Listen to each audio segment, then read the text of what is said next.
Imagine this. It's a cold November morning, and a frantic wife calls 911. Her husband's been murdered by an intruder. On the surface, she looks like the lucky survivor of a home invasion. But what if she wasn't lucky at all? As investigators started to dig in, her story just fell apart, revealing this dark world of secrets, control, and a motive that nobody could have seen coming. Let's get into the bizarre case of Julene Simco. Okay, so it all kicks off with this call, right after 6 a.m., November 18th, 2009. That's the voice of Julene Simco, and she sounds absolutely terrified. She's telling the 911 operator she woke up to a noise, found her husband Jeremy shot dead in their bed, and thinks an intruder is still in the house. I mean, it's a scene of pure horror, and it's the moment that kicks off a years-long investigation that just completely shattered this small-town sense of safety. And for years, that was the story everyone believed. A horrible, random home invasion. Some unknown attacker breaks into this rural Ohio home and murders 36-year-old Jeremy Simco while he's asleep. The case was a total whodunit, and the only witness was his terrified widow. So the crime scene itself was a mess of contradictions. On one hand, you've got all the signs of a break-in, right? You've got the murder weapon, a .357 Magnum, just left on the kitchen floor. The family dogs were tied up outside. You even have black gloves and footprints. But then, the other side of the coin, a purse just sitting there, stuffed with cash, totally untouched. No signs of forced entry anywhere. And the real kicker for investigators? Absolutely zero foreign DNA. Nothing. It just didn't add up. And because of all those contradictions, the case went cold for 4 long years. I mean, they looked into everything. Disgruntled contractors, sketchy neighbors, but every lead was a dead end. It really seemed like Jeremy's killer was just a ghost. And then, boom. In 2013, the investigation takes this massive turn. The police call in the only person who was there that night, Julene. They wanted to talk to her again.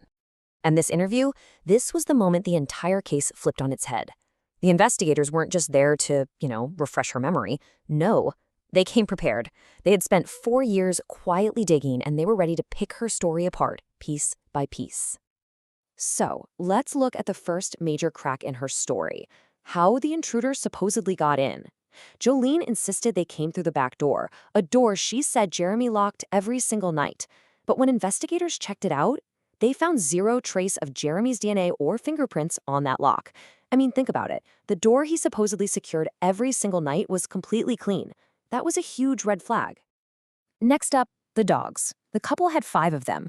Julene claimed they were barking like crazy that night, which is what woke Jeremy up.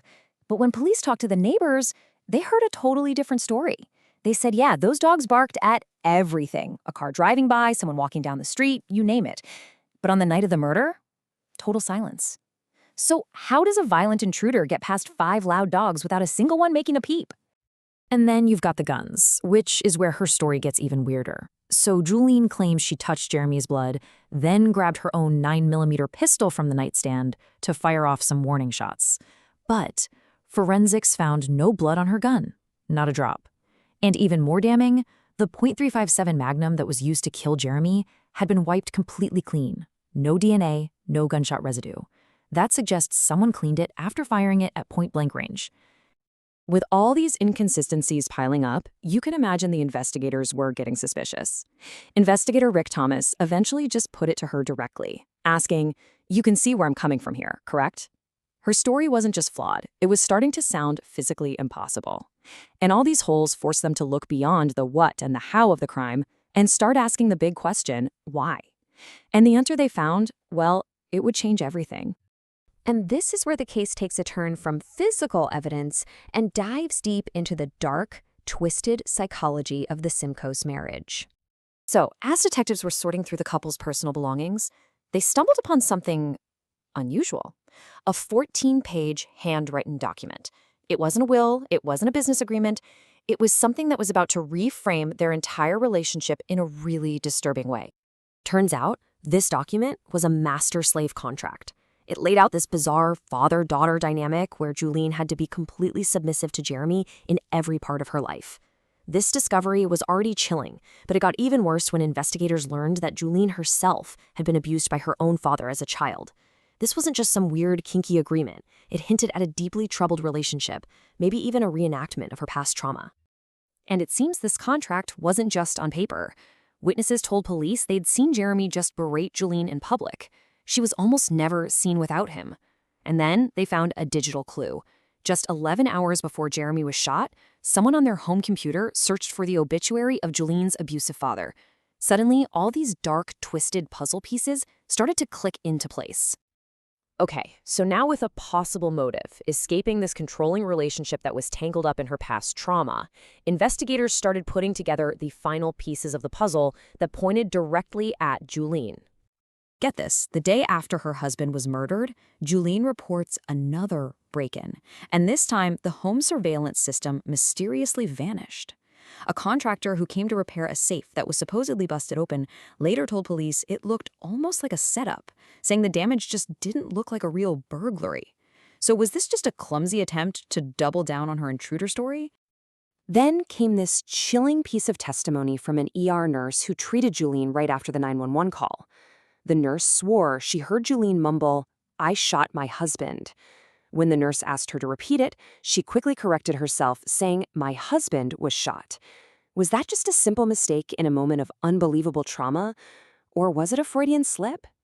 Even that initial desperate 911 call went back under the microscope. A professional analyst went through it and found 10 separate linguistic markers that point to deception or guilt. For comparison, they only found 4 markers that suggested she was an innocent caller. The analysis also concluded that, based on the sounds they were hearing, there was just no way she was actually performing CPR like she claimed. So after 5 long years, you have this mountain of circumstantial evidence. Now, any one piece on its own might not be enough, but when you put it all together, it was powerful. It was finally enough to take the case to court. So at the trial, the prosecution laid out its entire case, weaving together her inconsistent story, all the forensic problems, and that really powerful motive. And then, in a pretty stunning move, the defense presented nothing. They called 0 witnesses. Julene never took the stand. It was this huge gamble, basically betting that the state's case, being all circumstantial, just wasn't strong enough. But it was a gamble that didn't pay off. The judge found the state's evidence was more than enough. And just to give you a sense of the timeline here, look at how long this took. The murder was in 2009. It took 5 years just to get an indictment, 8 years to get a conviction, and a full 12 years before that conviction was finalized after she appealed. And for the murder of her husband, Julene Simco was sentenced to 28 years in prison. And just like that, the legal chapter of this incredibly twisted story came to a close. But the case really leaves you with this haunting question, doesn't it?